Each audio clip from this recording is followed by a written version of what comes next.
Today on Monkey Life, Alison steps up again to offer a tiny rescued marmoset a home and a family. Hey, little one. Oh, tiny. 6 months less, maybe only 5 months. The care team get a workout. That's just textbook, that is. Challenging Hananya's chimps to do the same. And newcomer Capuchin's Matty and Louie meet dominant female phoenix.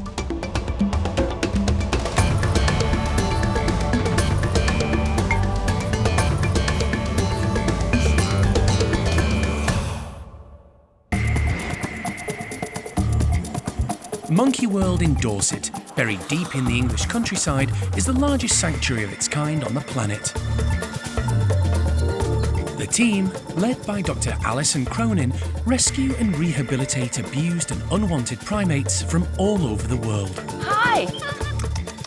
Look at that. Oh, he's fantastic.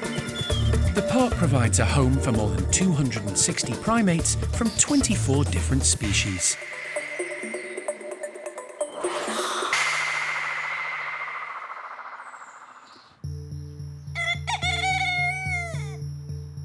It's early morning at the park, and Alison is preparing for a rescue mission following a call from the RSPCA in Essex yesterday.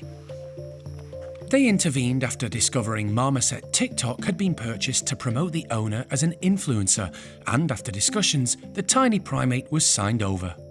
I've been told it's a boy.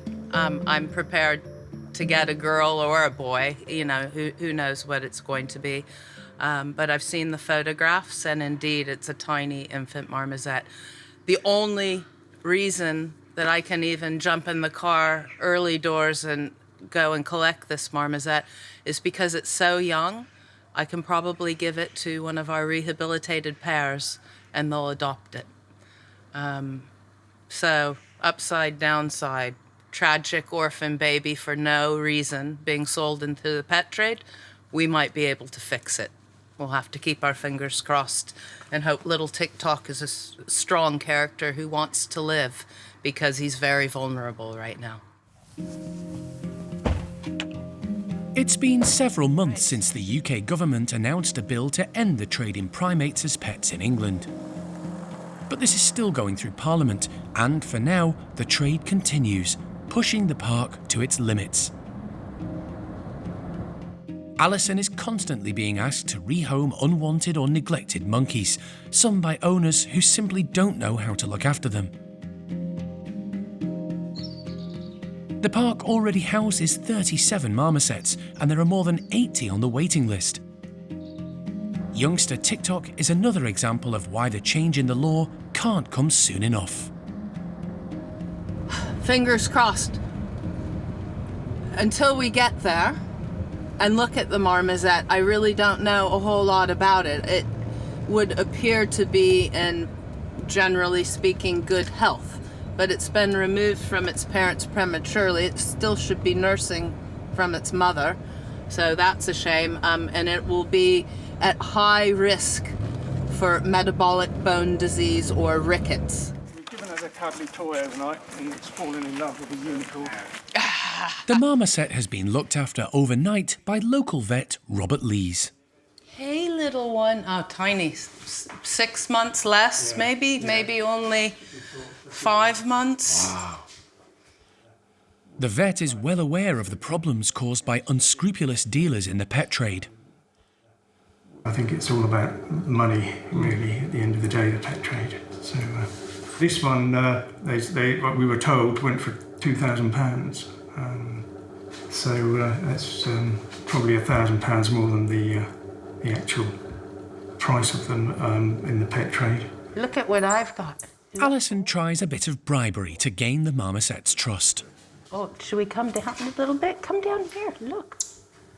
Look. It's going to be good. Oh, you want it. It seems to work. Excellent. Tik Tok has a taste for waxworms. Is there anything else that you can tell us about him? What did you feed him overnight? He had a choice of celery, apple. He had some pepper, and he had a little bit of pork. Oh, yes. So you've had a good breakfast full of sugar and protein. Nice one, little one, huh? Alison isn't 100% sure about Tik Tok's sex. Are you a girl or a boy, hey? I think it might be a boy. But her biggest concern right now is how they're going to get the tiny but agile monkey from its temporary cage into the travel box. Yeah, this cage. I don't know how well behaved you're gonna be. The emergency cage, which has been Tik Tok's home for the last 12 hours, doesn't have a hatch that can marry up to the travel box. I might be able to get him to go in the box by showing him waxworms. Are you watching what I'm doing? It's all going in the bowl. Okay? Alison is concerned Tik Tok could make a run for it once the cage door is ajar.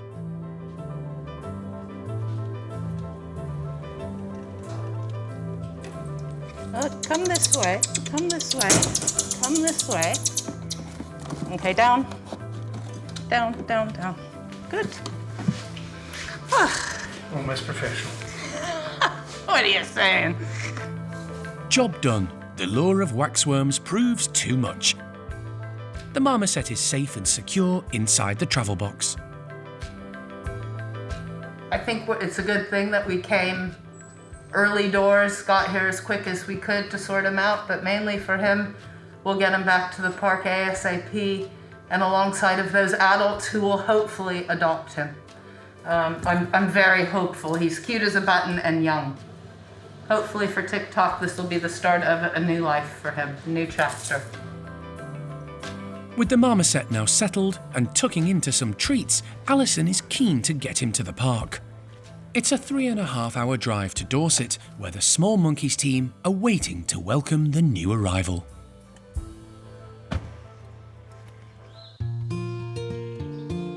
In recent months, there's been quite an influx of newcomers to the park. Capuchin's Matty and Louie arrived from Borth Zoo in Wales. They're now permanent residents of the lodge, home to Erico's group of 11. Over the last couple of weeks, they've been getting to know a few of the less dominant females there.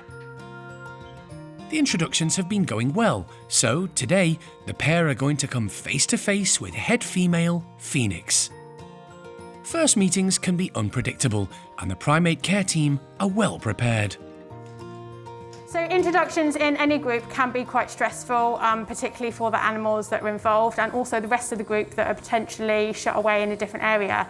So we like to try and keep things really low key, so we have absolutely minimal staff and people in the house, enough that we can keep an eye. Try and keep it nice and calm. Initially those introductions won't be on public view, and then we can introduce gradually all of those things as time goes on and things are starting to improve. The design of the Capuchin house means introductions are easy to monitor. In this house, we've got their large playroom at the front, which is what the public can see through the window. And then we've got a horseshoe of bedrooms, which are divided up. So for the initial introductions, we use the bedrooms because we have a little bit more control. So if something negative did happen, we are easily able to separate the animals. As it progresses, we can give them more space, such as the playroom, and they also have the cage enclosure as well, and the large forest enclosure. So Matty and Louie have actually been out into the cage enclosure with some of the females, and they've actually really liked it out there. And they spent a couple of days in the playroom as well. So they have actually seen all areas of the house, just not the forest enclosure yet. Phoenix has been waiting patiently in an adjoining bedroom. She's a respected leader, but like most dominant Capuchins, can be pretty feisty. She'll probably have plenty to say to the newcomers. Donna opens up the slides and the trio come face to face. As expected, there's a bit of posturing from Phoenix, but Matty seems nonplussed by the attention. He gives the dominant female plenty of space, busying himself foraging and exploring the bedrooms. Louie is also relaxed about the introduction. As a result, it doesn't take long for Phoenix to settle down, and with the meeting going so well, Donna contemplates adding another individual to the mix. So we're just considering putting Scarlet in. Scarlet has been in before a couple of times and she's been really good. We're just thinking it might be quite nice for Phoenix to have a friend as well. Scarlet has reacted well each time she's met Matty and Louie. She's an independent Capuchin who was wild-caught before her time in a laboratory and prefers climbing trees and foraging to group politics. Matty and Louie appear to be following her example. So Matty and Louie have lived together for quite a while before arriving to us at Monkey World. And we have actually noticed that although they're not super close in terms of they don't really groom or spend a lot of time foraging together, if one of them's a little bit unsure, then they will actually seek out the other one for a little bit of reassurance. So there definitely is a bond there, but we just don't see them spending heaps of time together. With all 4 Capuchins behaving themselves, Donna decides to allow them into the large indoor playroom. This will give them more space to move around freely and follow their natural instinct to forage. The newcomers make use of the extra space, but remain deferential to head girl Phoenix when she reminds them who's in charge, so the signs are positive. Next stop for the Borth Capuchins will be access to the wonderful outside forest enclosure.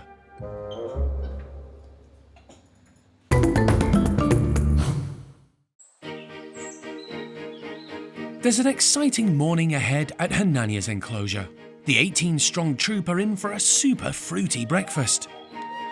And anticipation is building. It's going to be very loud this morning, just a warning. The park has received a large donation of fresh mangoes, melons and pineapples. Sean and the primate care team are stuffing them into old socks and pillowcases ready to disperse around the enclosure. We do still give them that sort of thing as part of their diets, but we do chop and change their fruit every single day just so it doesn't get too boring. But they don't usually get it in such a big quantity. It's fine every now and again just to give them a nice big treat. Just in the wild, they are gorge feeders. If they find a load of trees with figs on, they'll just spend all day eating and making themselves nice and big and fat, and then the day after they might do it again until there's no more figs. And just like in the wild, the chimps are going to have to search for the bounty. Oh, it'd be good if I could get it up there. Go on. Oh.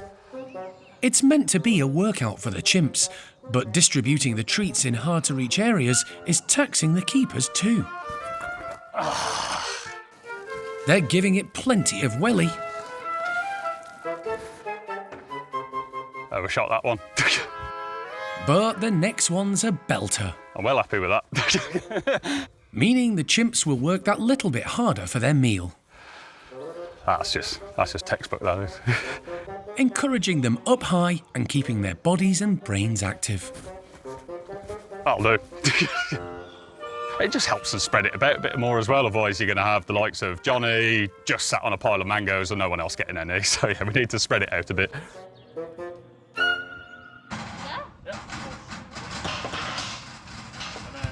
Mission complete, and the slides are opened.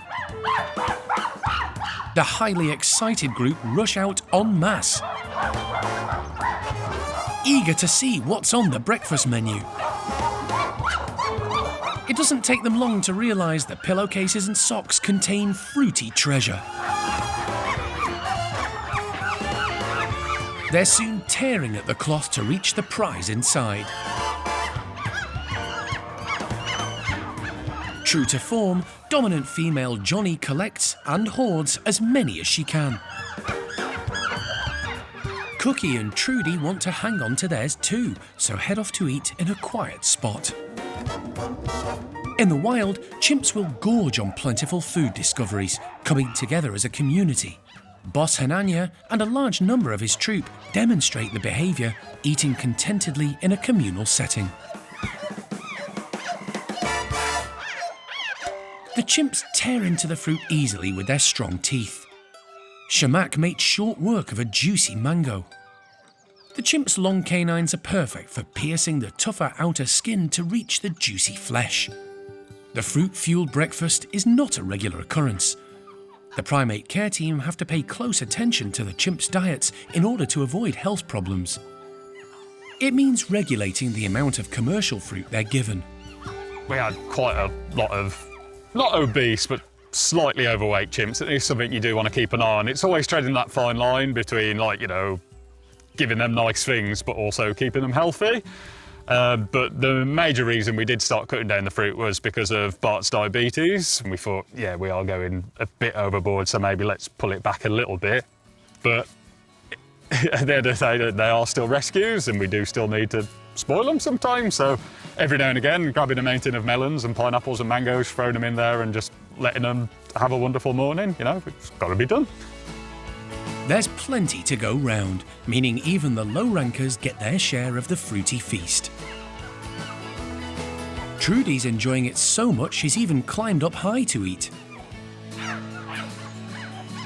She does love her food, but isn't the most active of chimps, and often goes for the easier pickings at ground level, so it's good to see her using the climbing frame.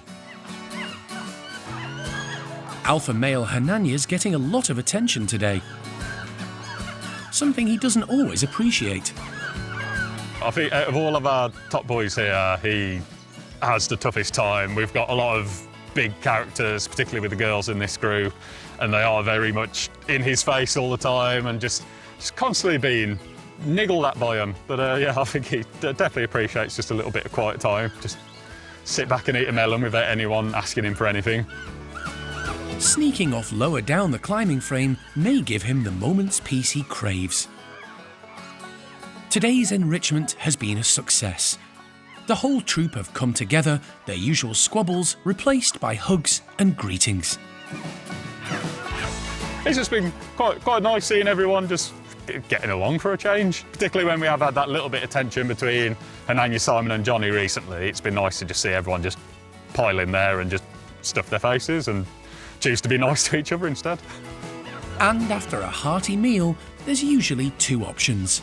Sleep it off, or burn it off with a bit of play, like Thelma and Arthur.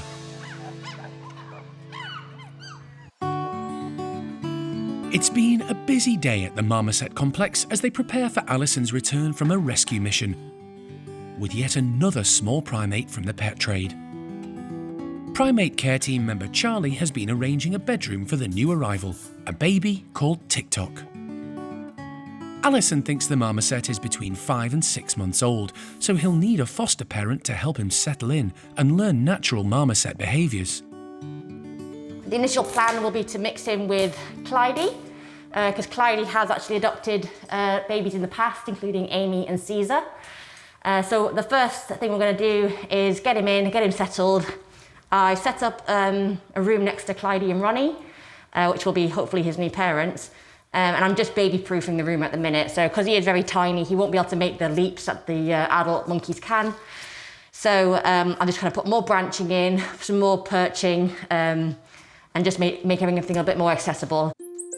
Clydie has been at the park for 8 years and was rescued from appalling conditions. She was found living with a male marmoset in a filthy birdcage, had a tight collar round her neck and was used for breeding. Clydie's rehabilitation has been remarkable, and she's become an excellent foster mum to young rescued marmosets. She kind of has that innate kind of behaviour already installed in her that she sees a baby and she thinks she should pick it up and look after it. So that's a much better way for this monkey to kind of learn to be an actual marmoset rather than us having to look after him and rear him. If we can get an actual marmoset to do it for us, it'll be so much better for him in the long term. Hello, Charlie. After a 200-mile return journey, Alison arrives back at the park with Tik Tok. Hi, sweet pea. Hi, you. It's okay. He's been ravenous. I think he hasn't eaten well in the last few days, if not longer, so I'm really pleased to try and get some good nutrition and fluids into him. The bedroom is ready, and Alison is keen to get the young marmoset settled in. Then she and the team can observe him fully in suitable surroundings. First, Charlie takes the opportunity to weigh him. 2.25. Subtracting the weight of the box, Tik Tok weighs just 110 grams, suggesting his age is indeed around 6 months. Alison places the travel box into the bedroom and Charlie slowly lifts the slide to let Tik Tok into his new home. Hi, you. Good boy. And I know, it's an awful big room. Look behind you. He soon begins exploring, and the other marmoset residents start to take an interest, particularly Clydie. He moves well. He's calling and clearly is interested in everybody. The belly's looking sort of full right now. Oop, there's another plop. And the feces are now moving, so that's good. Well, he's eating, he can't be that worried. Alison and Charlie are pleased the young marmoset doesn't appear overstressed by his new surroundings. He's making all the right vocalizations, but what he really needs is a companion, and ideally a foster parent. I don't know, Tik Tok's just looking sort of tiny and sad on his own. And Clydie's sitting here like looking at us like I'm ready to go. So if Charlie can get Ronnie to step outside, we'll shut him off and let Clydie through to see where we are. If they are obviously good together and bed down together, then that would be a nice thing for him, and then we could bring Ronnie in tomorrow. Charlie opens the slide between the two bedrooms and potential foster mum Clydie rushes through. There are lots of vocalizations as Tik Tok gradually approaches the adult. As he gets closer, the youngster makes baby calls. There you go. That's the baby call. Clydie is definitely interested in the little marmoset, but she's being calm and patient. It pays off. Within minutes, Tik Tok summons up the courage to climb aboard his surrogate mum. Clydie's soon carrying him everywhere. I think we've got a good adoption, but we're only partway there now, so they have to settle down and be happy together. He's really calm and they're face to face. She's still a little bit like, her hands are full. And then tomorrow get Ronnie in so that the family group's complete. It's early days, but the signs are positive. Tik Tok may well have a family and a bright future to look forward to.